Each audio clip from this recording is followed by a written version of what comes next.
각 당의 대표 선수급 의원들 초대해서 전국 현안 조목조목 살펴보는 수요국회 여의도 베테랑, 오늘 자유한국당 순서고요.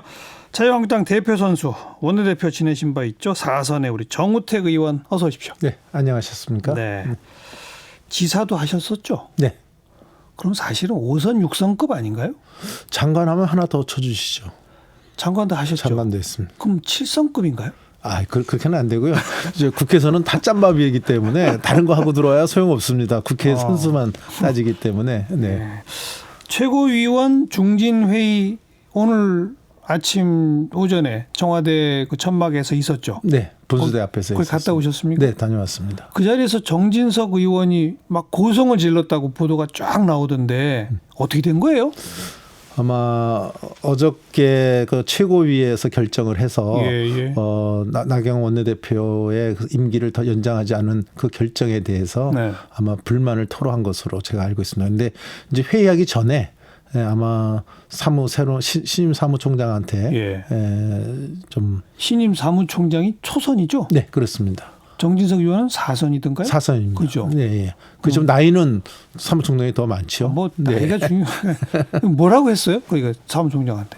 당을 이렇게 끌고 가서야 되냐, 뭐 이제 이렇게 얘기를 하는 거죠. 근데 이제 그 말씀도 이제 중요하지만 제가 느끼기에는 이번에 이 문제는 그 좀 당대표하고 그 원내대표 간에 조금 더 대화를 통해서 그 소위 매듭을 짓더라도 서로 모양새 좋게 매듭이 져지고 또 화합된 차원에서 이렇게 결정했다, 이렇게 발표가 되면 그러게요. 뭐 어떤 법리를 적용하고 안 적용하고를 떠나서 그게 모습도 좋고 국민들한테 비치는 모습도 좋았는데 이번에 좀 그러지가 못한 것에 대해서 좀 정치적인 측면에서 좀 아쉬움이 있다, 저는 그렇게 보고 있습니다. 그게 노골적으로 말하면 나경원 원내대표는 총선 때까지 원내대표로 더 이렇게 지휘를 하고 싶은데 황교안 대표가 그만하라라고 해고 통보를 한 거예요. 어떻게 된 거예요? 그런 결과가 됐죠. 그러니까요. 네. 근데 이제 잘 아시다시피 원내대표 임기는 1년인데 지금 이제 내년 총선까지 그거까지 6개월도 안 남지 않았습니까? 그렇죠. 그래서 남은 자녀 임기가 6개월이 남아 있을 때는 의원총회의 그 결정에 따라서 연장할 수 있다, 이렇게 돼 있습니다. 그러니까 6개월 이내에 선거가 있을 경우는 연장할 수 있다라는 조항이 있다면서요? 네, 그렇습니다. 예. 그런데 그렇기 때문에 이제 의원들의 일반적인 생각은 원내대표는 의원총회에서 뽑기 때문에 의원들의 생각은 더 연장하고 안 하고도 우리 의원총회에서 우리가 결정할 문제다. 이렇게 많은 의원들이 생각을 하고 있었어요. 그런데 이제 그렇게 의원들이 생각하고 있었을 뿐 아니라 나경원 원내대표가 예고까지 했잖아요. 네, 그렇습니다. 의원총회를 소집해서 자기 연임 문제를 묻겠다라고. 재신임을 묻겠다, 이렇게 했거든요. 그런데 이제 아마 법리적인 측면에서 봤을 때는 또 뭐 지금도 다툼이 있긴 하지만 어쨌든 간에 더 하겠다는 사람이 있을 경우에는 소위 그 문제에 대한 최고 의사결정은 최고위원회에서 하게 돼 있으니까 당의 최고 의사결정기관이 최고회의거든요. 그러니까 최고회의가 그런 연장의 문제에 대해서는 최고위원회에서 이거는 결정을 할 수 있다, 이런 법리 해석에 의해서 결정을 내렸거든요. 최고위원회의는 그랬던 거죠. 그러니까 제 결론은 뭐냐면 그런 법률적인 차원을 다 떠나서 또 의원들의 생각은 또 일반적으로 의원총회 중심으로 움직여야 되지 않냐. 하나하나가 헌법기관인데 헌법기관에서 정한 원내대표를 우리가 결정하고 또 더 신임 문제도 우리가 하는 게 정당하지 않냐, 이런 생각을 의원들은 많이 갖고 있었기 때문에 이런 차원을 떠나서 소위 대화 소통을 통해서 원만하게 해결됐으면 더 좋았을 뻔했다, 이런 생각을 갖고 있습니다. 한마디로 황 대표의 1인 독주 체제 완성 아니에요? 그럼 저는 독주라는 표현은 문재인 정부에다 썼으면 좋겠고요. 저는 이렇게 생각합니다. 이번에 황 대표가 여러 가지 인선도 하지 않았습니까? 당직 인선도 한 것도. 임명직 당직 35명이 일괄 사퇴하고 7명을 전격적으로 지명을 했는데 그렇습니다. 뭐 어떤 여의도 연구원장도 거기 포함돼 있었고 뭐 이런 거죠. 이것을 봤을 때 저는 두 가지 측면에서 보고 있습니다. 하나는 이제 황 대표도 대표가 된 지 거의 1년 가까이 돼 가니까 예. 이제 본인이 스스로 의원들에 대한 어떤 개별 파악을 해서 능력과 역량에 따라서 이제 나하고 일할 사람을 골랐다는 측면이 하나 있고요. 예. 또 두 번째는 아무래도 이제 총선을 치러야 되는 큰 일이 남았기 때문에 총선을 치르기 위한 그 대표 체제의 구축. 저는 그 두 가지 측면에서 보고 있습니다. 그 황교안 대표한테 총선에 공천권이 있나요? 아니면 공천 그 권한을 어떻게 할 것인지 아직 결정이 안 된 건가요? 그건 결정이 안 돼 있습니다. 결정이 안 돼 있어요. 네, 예. 예전에는 대표가 소위 그 자기의 사람을 심는다 네, 그래서 네. 이게 사천이 아니냐 예. 이런 얘기도 많이 나왔기 때문에 이번에는 공당이 당 대표의 의중에 따라서 자기 사람을 심는 사천은 안 되지 않냐. 예. 그러니까 누가 보든지 국민의 눈높이에 맞는 공당으로서의 공천을 예. 제대로 해야 된다. 이런 것은 우리 의원들 사이에 아주 팽배되어 있습니다. 예. 다만 이제 그 황 대표가 공천심사위원회를 구성을 하고 이런 거에 권한이 있기 때문에 그렇죠. 거기서 어떤 위원들이 구성이 되고 어떤 성향의 사람이 결정이 되느냐에 따라서 혹시 당 대표의 의중이 반영될 수 있지 않냐. 그렇죠. 이런 측면에서는 볼 수 있다고 봅니다. 네. 그래서 나경원 원내대표도 원래 어제까지만 해도 자기 재심을 묻는 의원총회를 하려고 했었는데 자기와 사전 상의 없이 최고위원회의에서 그만해라라고 하니까 사실은 의원의 다수가 자기를 지지해 준다는 판단이 섰으면 의원총회에서 황교안 대표 체제에 저항하는 표결을 했을 수도 있는 거예요. 아닙니까? 그렇습니다. 근데 그게 상황이 아닌가 봐요. 많은 다수 의원이 황교안 대표의 그 공천심사위원회 구성 등등의 권한 때문에 다 숨죽이고 있는 거예요. 어떻게 된 거예요? 그것보다는 제가 생각하기에는 오늘 나경원 대표가 어저께 최고위의 결정을 자기는 수용했죠. 여기서 자기의 그 원내대표로서의 발걸음은 여기서 멈추겠다 이렇게 얘기를 했습니다. 저는 그 결정을 잘한 거다. 오히려 최고위원회에서 그렇게 결정을 했는데 난 거기에 승부 못하겠다. 그러니까요. 이렇게 되면은 오히려 우리가 정치적인 측면에서 봤을 때 또 국민들께서 보실 때 우리 당의 어떤 그 싸움의 형태로 갈 수 있는 걸로 보이기 때문에 정면 충돌로 보이죠. 정면 충돌로 보이기 때문에 그건 좋은 모습이 아닙니다. 그래서 제가 오늘 나경원 대표한테도 그렇게 그 소위 승복으로 받아들인 것에 대해서는 참 잘한 결정이다.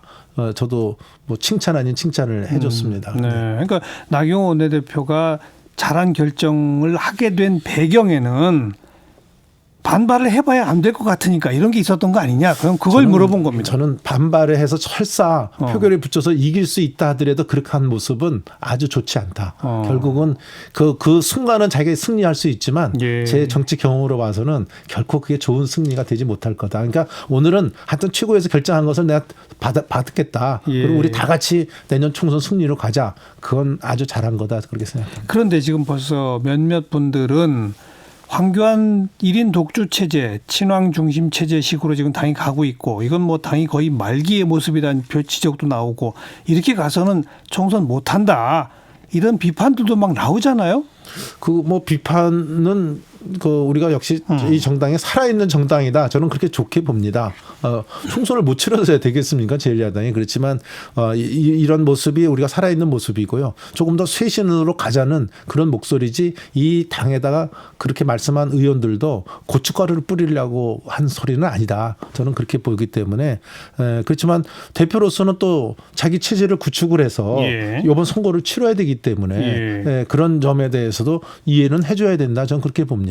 그러니까 자기가 봤을 때 능력과 역량이 있는 사람하고 같이 일하려는 건 당연한 거 아니겠습니까? 저는 그런 차원에서 저는 보고 있다 이렇게 보고 말씀드립니다. 지금 당의 주류와 비주류, 당권파와 비당권파 이런 게 있어요? 없어요? 지금 현재는 좀 그런 거는 좀 보이지가 않습니다. 없어요? 그리고 예전에 말하는 친이 친박의 모습도 저는 거의 보이지 않고요. 다만 그 친황 제재라 그래서 좀 황교안 대표랑 가까이 지내는 의원들이 있는 것은 같아요. 그렇지만 지금 말씀하신 대로 당권파 비당권파라든지 또는 뭐 친박과 친이의 예전의 모습이라든지 이런 것은 제 눈에 보이지 않습니다. 글쎄요. 그건 없는 것 것 같긴 한데 그 얘기는 비주류의 수장이나 대표, 리더 등이 있어야 뭔가 이렇게 당내 계파 갈등이라고 하는 측면도 있지만 한편에서는 계파 갈등이고 한편에서는 당의 생산성 아니에요. 그렇습니다. 다양성이고. 지금 그게 없어 죽어버린 거 아닌가요? 네. 그런 측면에서도 그죠? 저는 뭐 일리가 있다고 저는 판단합니다. 네. 그냥 색깔이 없어져 버렸고 근데 그걸 대표하는 유일한 색깔이 황교안 대표라고 하는 점에서 뭐 보수 진영의 정치인들조차도 좀 못 믿어하는 것 같아요.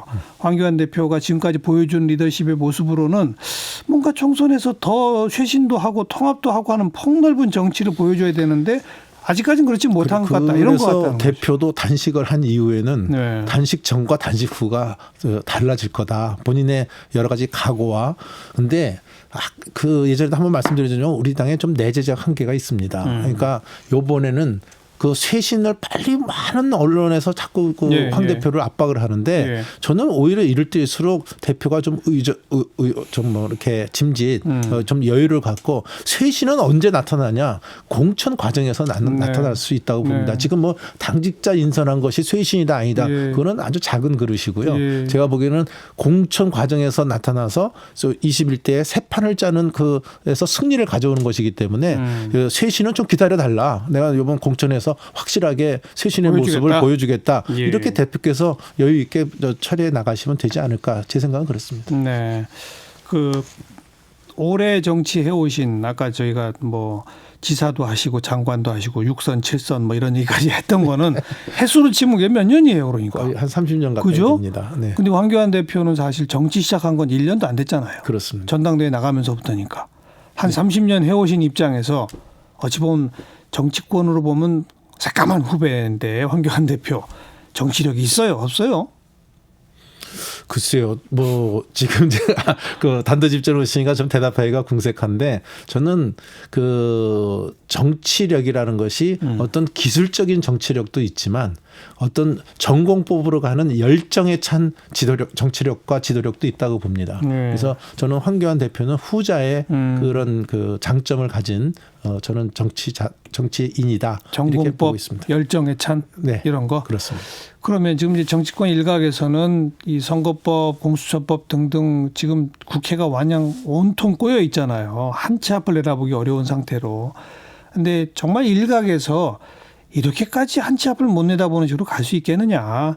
서로 좀 양보 타협하면서 예컨대 자유한국당이 연동형 비례대표들을 좀 부분적으로라도 수용해서 지금 225 플러스 75가 아니라 250 플러스 50에 50% 연동형이 좀 모하면 40%라도 뭐 이렇게 하고 대신에 여당은 뭐 공수처의 기소권 같은 걸 좀 양보하고 이런 큰 빅딜 같은 게 필요하지 않느냐는 얘기가 일각에 있잖아요. 네. 그러면서 차제에 나경원 원내대표 체제가 끝나고 새 원내대표 체제가 들어서면서 그런 어떤 색깔 변환이랄까 노선 전략 변환이랄까 이런 걸 혹시 황교안 대표가 기획하고 있는 건 아닐까라는 생각을 하는 분도 있어요. 그렇습니다. 어떻게 생각하세요? 예, 그런 측면이 저는 있다고도 봅니다. 그리고 또 그런 기색이 그 싹이 그래도 되어야 된다 이렇게 봅니다. 그러니까 지금 나경원 대표는 이제 강하게 밀어왔던 그 강경론적인 입장에서 왔고 또 여당도 마찬가지로 그렇게 강경론 입장에 와서 서로 맞부딪혀서 지금 대화 타협이 안 되는 거거든요. 그래서 저는 이번에 만약에 이제 새 대표가 아무래도 우리 원내대표가 뽑힐 텐데 그렇죠. 새 원내대표는 그래도 저쪽과 머리를 맞대는 그래도 그 선거법이라는 것이라든지 공수처법 같은 건데 여당 같은 경우에서 양보할 것 같지가 않아요. 그렇지만 대화는 해야 된다. 그래서 어떻게 타협해야 되나요? 예를 들어서 기소권과 수사권 그거 둘 중에 하나 내려놓으라 그러면 여당 펄쩍 뜁니다. 또 예를 들어서 공수처법 요번에 어느 정도 타협해 놓고 또 통과는 시키더라도 요다음 국회에서부터 적용하자. 그다음 정권부터 적용하자. 절대 안 된다는 겁니다. 임기 6개월 전이라도 반드시 공수처법 발족시켜야 된다고 이렇게 하는 여당과의 대화가 어느 정도 될지 모르지만 하여튼 우리 당의 새 대표가 뽑힌다고 그런다면 그러한 여지는 충분히 있지 않겠느냐. 그래서 어떻게든지 타협과 대화로서 이것이 매듭져야지 서로 끝까지 칼날이 부닥치는 글쎄요. 이런 형태로서는 저는 안 되지 않겠느냐. 그럼 원내대표 교체가 극적 대전환과 대타협의 계기가 될 수도 있다. 네, 저는 또 그런 기대도 저는 솔직히 바란다? 갖고 있습니다. 네. 한번 그건 같이 좀 지켜보도록 하고요. 이제 뭐 자유한국당 그 내부 문제 여야 협상 얘기 쭉까지 좀 했으니까 청와대하고 지금 검찰하고 지금 오늘 뭐 검찰이 청와대 민정수석실 압수수색하고 거기에 대해서 또 여당에서는 검찰의 공정수사 저거 촉구 감시하는 무슨 특별위원회도 만든다고 하고 어찌 보면 권력이잖아요. 청와대 권력, 여당 권력, 검찰 권력인데 여기가 막 싸우고 있는 양상이 벌어지고 그렇습니다. 있잖아요. 청와대 검찰이 아주 정면 충돌했죠. 제가 보기에는. 이 야당이 보기에는 어때요? 지금 이 양상이. 이 문재인 정부 코미디 하고 있는 거죠. 웃기는 거 아닙니까? 권력기관 둘이서 서로 치닫고 이거를 갖다 국민들 보고 보라고 하는데 네. 저는 이렇게 생각합니다. 우선 이번에 여러 가지의 그 의혹에 대해서 지금 증거나 증언이 청와대로부터 나오고 있지 않습니까? 네. 그렇다면 청와대에서 대통령 자신이 이번에 이 문제에 대해서 난 잘 모르고 있었던 상황인데 이 문제가 의혹이 있다면 한번 검찰에서 성역 없이 한번 수사해라. 그렇게 해야 국민들도 저 문재인 정부에 대해서 더 신뢰가 가지. 이것을 지금 여러 가지 의혹의 증거에 본산이 청와대인데도 불구하고 청와대에 대해서 검찰이 문제가 있다고 그래서 의혹에 대해서 여러 가지 오늘 뭐 압수수색까지 들어갔습니다만은 이런 상황이 벌어졌는데 청와대에서는 검찰 말이지 대통령이 임명한 그렇게 신뢰했던 윤석열 총장에 대해서 어떤 민주당 의원은 오늘 악마의 손 같다 이런 얘기까지 했습니다.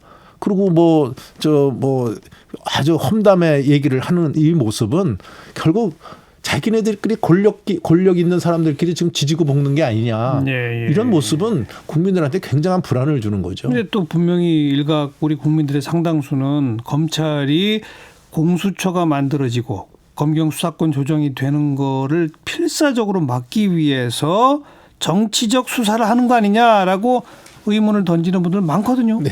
그런데 그것이 이제 의혹을 갖고 정치적인 관점에서 보면 그렇게 얘기할 수도 있다고 봅니다. 그렇지만 이게 지금 여러 가지 증언이나 사실이 드러나는 것들이 굉장한 그 범법적 행태의 의혹이 나타나기 때문에 이것이 수사에 들어가는 것이지 아니 그걸 갖고 이건 정치적으로 하니까 수사하지 마라. 그건 안 됩니다. 오히려 저는 그 성역 없이 수사해라. 이번에 이거 정말로 우리가 청와대 하명 수사에 의해서 울산 시장 선거에 개입했는지 여부 이건 있어서는 안 되는 문제 아닙니까? 오직하면 언론에서도조차도 현대판 3.15 부정선거라고 얘기가 나올 정도로 이런 불명예스러운 얘기가 문재인 정부에 오니까 이거 성역 없이 수사해라. 대통령이 왜 그런 말씀을 한마디도 안 하시느냐. 좀 저희들로서는 야당 입장에는 더 답답하다 이렇게 말씀을 드립니다. 야당이 답답하세요? 좀 답답하죠. 즐기고 계신 거 아니에요 지금? 저는 아주 소화가 안 됩니다. 뭐 역시 또 그 30년 정치 역정 얘기를 꺼내지 않을 수 없는 게 여당도 해보셨잖아요. 네. 근데 진짜 확실히 정부 여당과 검찰 권력의 관계가 변하긴 변한 것 같아요. 다르죠? 과거랑? 저는 바뀌었다고 봅니다. 많이 달라졌죠? 이거는 제가 그냥 뭐 윤석열 총장의 개인 성품으로 봐서 자기가 봐서 이건 의혹이 있다고 하면 끝까지 가는 형태이고 또 대통령께서도 임명장 주실 때 분명히 그렇게 얘기하시지 않았습니까? 살아있는 권력에다가도 그 문제가 있을 때는 가감없이 손을 대라는 말씀을 하셔서 그것을 이행하는 걸 갖고 문제를 삼는 건 저는 안 된다. 그렇지만 이것이 뭐 국민이 불안이 오래 가도록 이렇게 가서는 안 되고 빨리 좀 수사가 진실이 밝혀져서 빨리 국민들이 진실을 아는 이걸로 끝났으면 좋겠다 이렇게 생각을 합니다. 네, 그 민정수석은 과거 역대 다 검찰 출신들이 하잖아요. 그러니까 출신일 뿐 아니라 검찰 하다가 바로 오신 경우들도 많고 막 그렇잖아요. 네.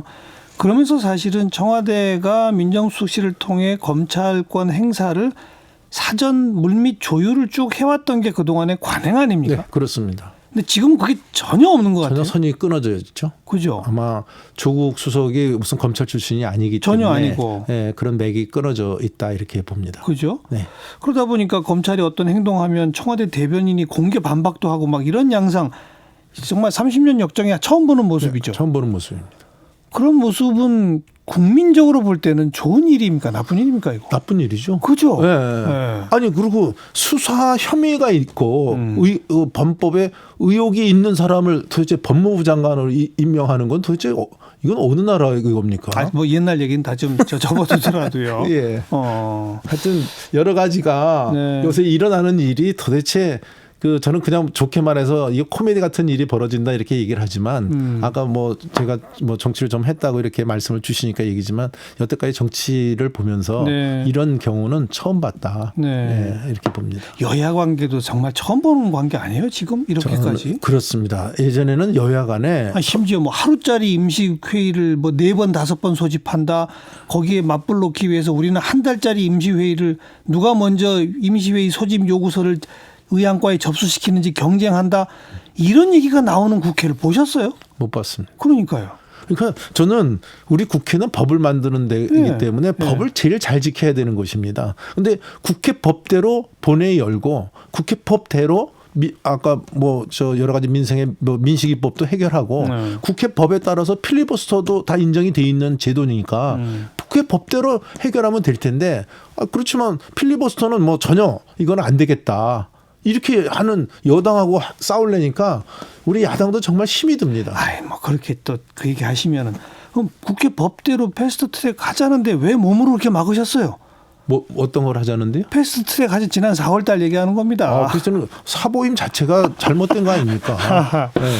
뭐 어디까지 갈지 모르겠네요. 옛날로 가면. 근데 저와 아무튼 여야 관계도 정말 옛날과 다르죠. 네, 그렇습니다. 저는 이념적 대립이 밑에 깔려 있고요. 예. 그렇게 하다 보니까 여야 간에 대화가 없는 것 같아요. 국민이 불행해요 지금. 그렇습니다. 여야 간에 전혀 대화 소통 안 되죠. 권력 집단 내에서도 갈등이 막 퍼져 나오죠. 생전 한 번도 못 보던 모습이 나오고. 근데 그 해결 방법은 딱 내일 어떻게 될지 모르겠는 이 상황.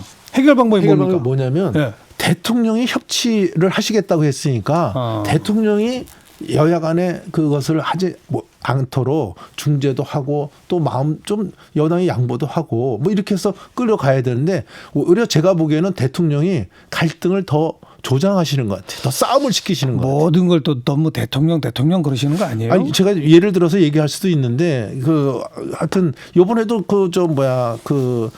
이상한 정치가 정상 정치를 갖다가 도태시킨다 이렇게 얘기하시는 거는 그건 야당의 입장에서는 받기가 굉장히 어려운 오늘 얘기죠.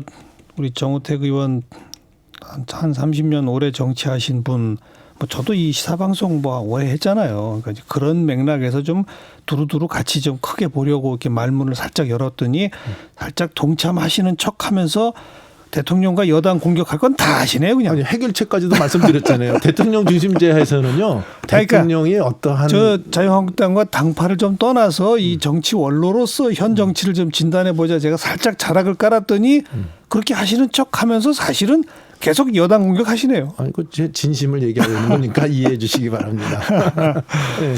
네, 역시 노련한 정치인의 청와대와 여당에 대한 공격을 우리가 본 것 같습니다. 여기까지만 해야 되겠어요. 네.